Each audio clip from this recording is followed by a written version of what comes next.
Hi, I am ThatPaulGuy, and it's Thursday.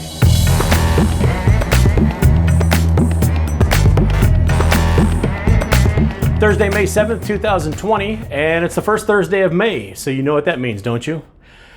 But not a darn thing. It means absolutely nothing. It just means that we've gone through a week of May already, that's all. It is May 7th, 2020, and my public service announcement, while we're going through the conundrum, while the states are easing up their restrictions, reminder folks, social distancing, be careful where you are, hygiene, washing your hands, don't touch your face, that type of stuff. Just don't forget all the things that got us where we can start relaxing some restrictions, okay? So just be smart. I know everybody's in a hurry to get back out there and be in the sunshine in a lot of places and see their friends and all that stuff. Just, slow your roll a little bit. Let's take it easy. Let's make sure we do this a smart way so we don't rebound or anything like that, okay? So that's all I got to ask. Anyway, I do want to, there's a couple things I would like to very much say. First of all, thank you. I've 100 subscribers now, hit 101. So I've gone over 100 subscribers and gone over 15,000 views.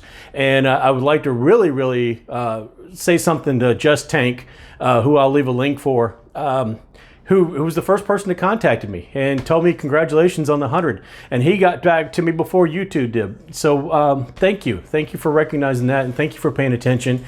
And there's been a lot of people over the past several months that have offered encouragement. PJ the Great's been awesome.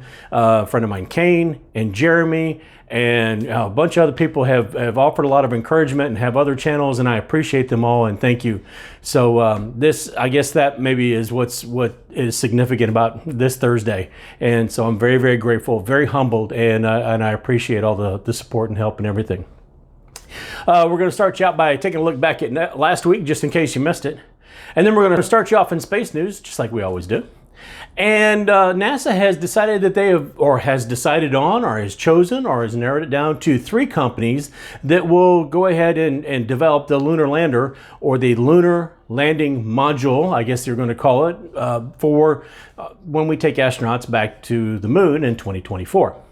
These companies are SpaceX, which has already developed a takeoff and landing type rocket that they plan on using on Mars as well, or something like that on Mars. They will be in development of one going to the moon. They are still going to be in development. Whether it gets chosen or not is up to NASA and to SpaceX. A company called Dynetics, which is a company in Alabama that is doing sort of a low profile type approach, where it's going to be a little bit closer to the ground, and I guess would probably tend to, if we're going to stay there, would tend to make itself more easy to expand. And Blue Origin, who also does the Shepard low Earth orbit, or low Earth, it doesn't actually go into orbit, but it is a reusable rocket, the Shepard rocket, that Blue Origin's been having for a couple years now. Out of all 3 of these, the company that probably has the most experience as far as moon landings or going to the moon or anything like that is probably the one from Blue Origin. And not because they can take off and land a Shepard rocket, because SpaceX does have recoverable rocket boosters, but because they're also in a partnership with Lockheed, Northrop Grumman, and Draper, all of which have had government contracts and space contracts previously. So we'll have to see what's going on. Obviously, I'm posting a picture. I'll post a link to the story and all that, but we will find out pretty soon what's going to happen. Obviously, we have to find out by 2024 when all this is going on. But in the meantime, SpaceX is going to be launching on the 27th of May. One thing they did say, though, is if you're planning on trying to go to Cape Canaveral to view the launch, please don't. Stay home. Stay safe.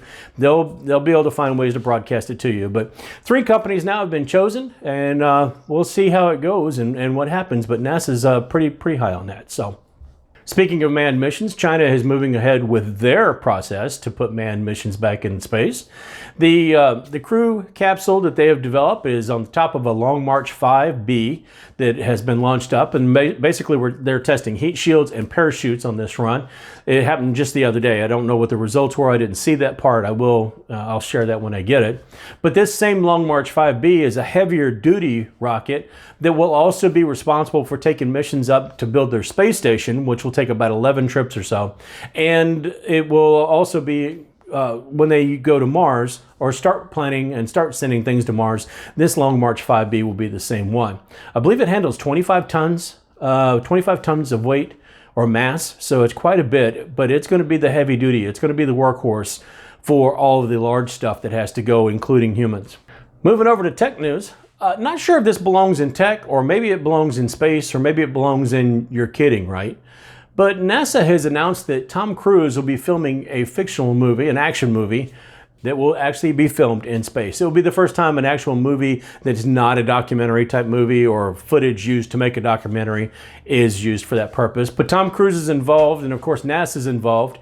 It's rumored to have something to do with the ISS, although that hasn't really been confirmed. It was in the tweet the other day. But also there was a hint of SpaceX also being involved, to which Elon Musk simply replied in the tweet process, should be a lot of fun. So he's not confirming or denying. Maybe he's just saying that, yeah, it should be fun to see that. But it looks like SpaceX might also be involved in the making of the film. Don't know exactly when it's coming out. Don't know what the subject matter or the script's going to be or the storyline or anything like that. That hasn't been announced yet. All that has been announced is that it's going to happen. But we do know that it will be the first fictional movie that's actually been filmed in space, at least from our vantage point. Tom Cruise's current movie, Top Gun: Maverick, has been pushed back because of the conundrum, so it will be in theaters later this year.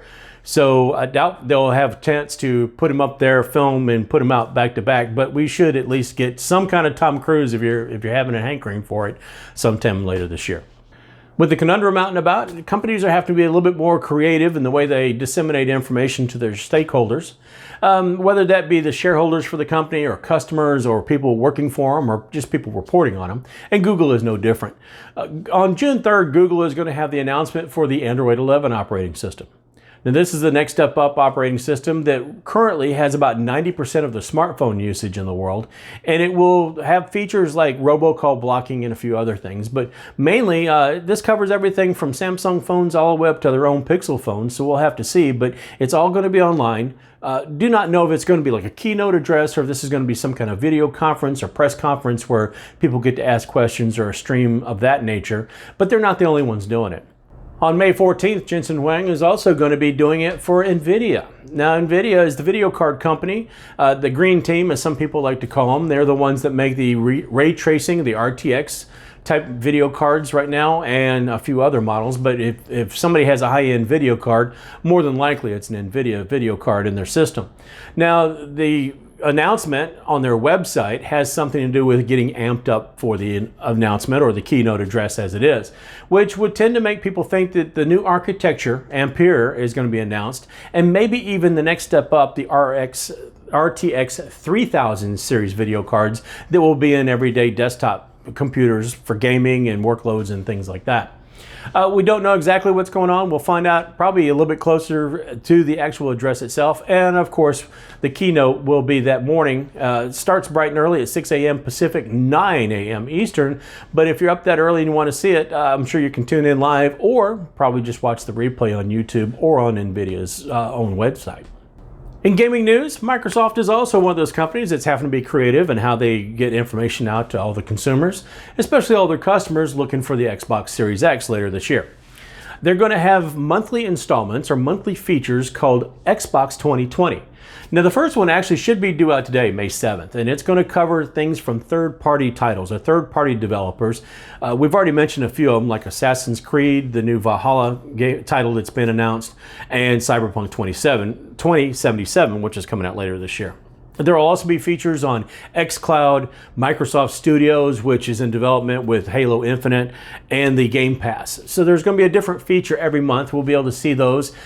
We haven't seen the first one yet, so I don't know what to tell you it's going to look like or how long it's going to be. But instead of trying to get everybody crowded into one auditorium for 3 days or one site for 3 days and spread that all around, they're going to break this up into bite-sized pieces that everybody can see and enjoy. And just about the time you get done with the first one, the second will be coming around. So we'll see how this works out for Microsoft, but they're going to try to build some hype right up to the holiday season, presumably around November or so when the Series X launches.